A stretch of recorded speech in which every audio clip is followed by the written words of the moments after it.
Technology, yes, it's great. So we're going to stop here just briefly because you all see the thing that's behind me and, that guy. We're going to talk about Paul Revere at this stop. We're also going to talk about a few other people who participated in the Midnight Ride on April 19th of 1775. So take yourselves back. None of the stuff that we've been talking about for the last few hours has happened yet. Erase that from your memories. We're going back to just before the battle, April of 1775, a few weeks leading up. We've done a lot of talking today about the militia preparations, how well prepared they were for this fight. They've got all those supplies in Concord, the surrounding countryside, they're moving them all over the place, but they also have a lot of other ways that they're preparing for this war. They're creating committees in Concord. The provincial Congress is creating committees to collect supplies. They're also creating committees of correspondence to communicate from colony to colony, from town to town, from city to city. They're also communicating alarms, and they're also going to set up a system, a network of alarm riders. This is really one of the earliest spy rings that's going to pop up during the beginning of what will be termed the American Revolution, is a group of mechanics, so-called, or men who worked with their hands, who lived in Boston under the direction of that Mr. Dr. Joseph Warren of Bunker Hill fame. Dr. Warren at this point in time is very well known in this patriot movement that is building in Boston. But they're also preparing for getting the alarm out of Boston if something bad is about to happen. So they set up this alarm network across the countryside, and that really comes from September of 1774. This is a plug. Please come back later this year. We have a ton of 250th events that we're going to be doing to commemorate the buildup, why we're going to war in the first place. But September of 1774, there's this thing called the powder alarm, which is when British soldiers go into Cambridge and they remove stockpiles of gunpowder and some cannon from Cambridge, and it turns out all of the militia for basically the entirety of New England. Tens of thousands of men are going to muster and march on Boston. And the farther out of Boston you get, you start hearing things like, they're burning the city, they're killing the inhabitants, they've turned the cannons of the warships in the harbor on the people of Boston. And the closer those militia soldiers get to Cambridge, they start to discover that's not exactly what happened. But this alarm system, they realize at that point it's a little flawed, so they need to overhaul it. So they start setting up all these different riders, all these different people whose job it is to spread word from community to community if something bad is happening in Boston and around the area. So in the lead up to April 19th of 1775, there are groups of men in Boston. They're keeping very tight watch on the British soldiers there in Boston. They're noticing things like, hey, light infantry soldiers have been detailed to take it easy for a few days. That seems abnormal. Hey, they've just taken all of the rowboats from the British ships in the harbor and they've strung them all together behind the back of one of the bigger ships. That's unusual. Hey, British soldiers are going on little expeditions and marching out into the countryside under arms out to Watertown and elsewhere. That's unusual. So all these little things are starting to tip them off. Something is about to happen. So this alarm system is set up. One of those men, one of those mechanics that has been detailed to keep watch on the British soldiers in Boston is none other than Mr. Paul Revere. But Paul Revere is one of scores and scores and scores of people who are doing the same thing. It's just that Paul Revere, if you don't know anything else about Paul Revere loved Paul Revere. And he loved to talk about Paul Revere. And he loved to tell his story of what happened. And there's a joke amongst us Rangers here is that Paul Revere just had a better publicist after all this was over. Because his story is the one that gets told, but there are all these other people that are involved in this. But on the evening of April 18th into the 19th, they start to notice some suspicious activity with the British soldiers in Boston. About 10 p.m., they see British soldiers not going to bed, but they're starting to muster on the common in Boston. They're doing this silently. They're going in little pockets together. This is very suspicious, so they go back, they report to Dr. Joseph Warren. Warren says, yep, this is probably it. They're making their move. So Warren starts dispatching people in different directions to go different routes out of Boston to alarm the countryside. The two big riders, the two main ones in our story, are Paul Revere and William Dawes. They are going to take different routes out of Boston. Paul Revere is going to go the the water route out of Boston, while Dawes goes the land route out of Boston. At this point, Boston is a very, very tight peninsula. To go out of the city itself, you have to cross over the Boston Neck, where there is a checkpoint and fortifications with British soldiers there guarding the checkpoint. So there's not a guarantee you're going to get a rider out of that section of the city. Paul Revere is the backup plan. He's going to get in a rowboat, go across the river. So the whole poem, one if by land, two if by sea. A lot of people come to our park thinking that is Paul Revere signaling to the countryside what route the British soldiers are going to take out of Boston. That's a signal from Paul Revere. Basically, they're signaling to themselves as they're moving across the river itself, because they're watching the British routes and they're trying to figure out, are they going to take the land route or are they going to take the sea route? So Paul Revere actually designates the man who takes the lanterns up into the North Church and hangs those lanterns, marking they're going out by water. The British soldiers are mustering on the common. They're marching down to the docks in little groups. They're getting into rowboats and they're starting to ferry them across the rivers.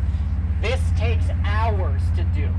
Hours and hours of time that allows Revere to get across the river, get out into the countryside, and it also allows Dawes to get through that checkpoint to the Boston Neck and out into the countryside. The British soldiers have started their motions at 10 p.m. They're not going to start marching until about 2 a.m. And the British soldiers that have been detailed to be on this secret expedition, because they don't even know where they're going. They've just been told, grab your stuff, light marching order, and get ready to move. Those British soldiers that have been selected, though, are two types of British soldiers: grenadiers and light infantry. Each regiment of British soldiers in Boston at this point in time really has three types of soldiers. You have your battalion companies, or the British soldiers that have cocked hats, like you see I'm wearing right now. These are your normal, everyday, average British soldiers that you think of when you imagine a British soldier. These ones, though, are the two flank companies. The two companies that line up to the left and to the right of the whole regiment when it's formed up. These flank companies, you have light infantry soldiers. I'm sure Jim talked a little bit about this. They're trained to spread out over vast distances of landscape, moving through trees, over broken terrain. They're not the mindless drones that we often think British soldiers are just walking down the road. These are men who have been trained how to spread out, how to use cover, how to get behind trees and stone walls. British soldiers are doing the same thing. So light infantry are those guys. They're usually the smaller, faster guys. And then the other side, you have your grenadiers. Now, before the revolution, the grenadiers, guess what they carried? Grenades, right? They're not doing that in 1775. Nobody's carrying grenades out here. But the grenadiers are typically your taller, bulkier, stronger guys. They're intimidating. They're the ones that are typically seen wearing the tall bearskin caps. So those are their special forces, really. They're two best types of soldiers, light infantry and grenadiers. They're the ones that are being selected to come on this initial expedition. Later in the day, when British reinforcements arrive, that's the other soldiers, the rest of the battalion men that are then being sent out to reinforce them. But they're only selecting these special soldiers because they think they are the ones that can get the job done the fastest, get to Concord, find all the stuff, and destroy it. So Paul Revere, when they start to see that, they're going to signal to themselves what direction they're taking out of Boston. They signal that they're taking the sea route. They're going across the river. They're getting into boats. They're just disembarking in a place called Phipps Farm on the other side of the river. And then the British soldiers are going to have to wade through water up to their waist, get onto the dry land, and then stand around for hours waiting till the rest of the British forces have amassed and they can start moving. That gives Revere and his other riders time to, like I said, get out here, start spreading the alarm. But the key thing to all of this, if you take one thing away from my talk this afternoon, is that what is Paul Revere yelling? British are coming. No! Sorry, I just deafened everybody. But we've all heard the British are coming, right? Paul Revere's not yelling the British are coming because they're all British at this point in time. He's yelling the regulars are out. The regulars are coming, right? The regulars are moving down the road. That is the key to all of this because they're all British. This is a civil war at this point in time. It's not a revolution just yet. But Paul Revere and his men are going to reconvene in Lexington later that evening. So Dawes and Revere are going to arrive in Lexington about midnight or so. And they're probably going to be warned by the Lexington militia not Minutemen, because Lexington didn't have minute companies at this point in time. The Lexington militia are going to warn them that they had seen a detachment of British officers mounted on horseback come through their town about 6 p.m. the previous evening.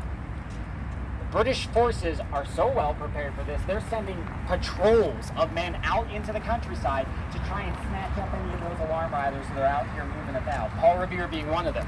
In fact, Paul Revere had already avoided one of those patrols back closer to Boston, in and around the Cambridge area, and he has to take a different route to get around those men.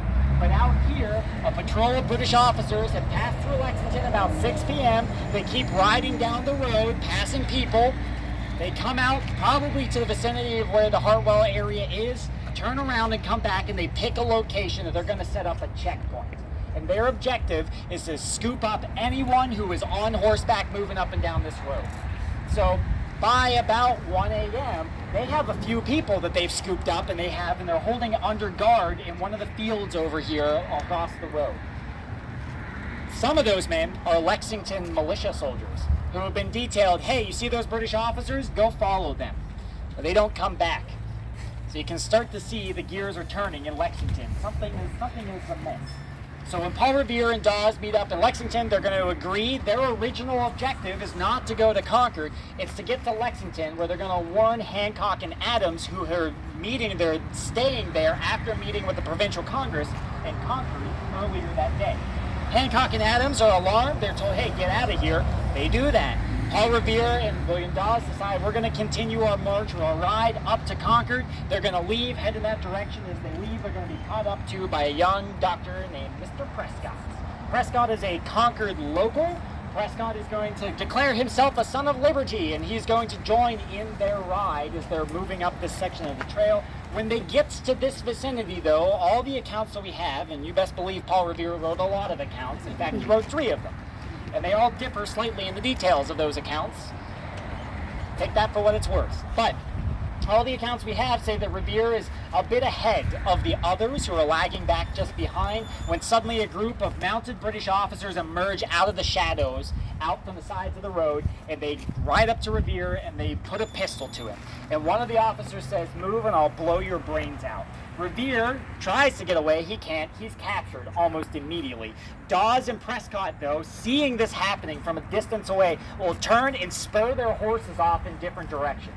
Dawes goes back down towards Lexington. Prescott hops over a stone wall and then goes out circumnavigational route-wise away from this area. Probably pops back out someplace near the Hartwell houses.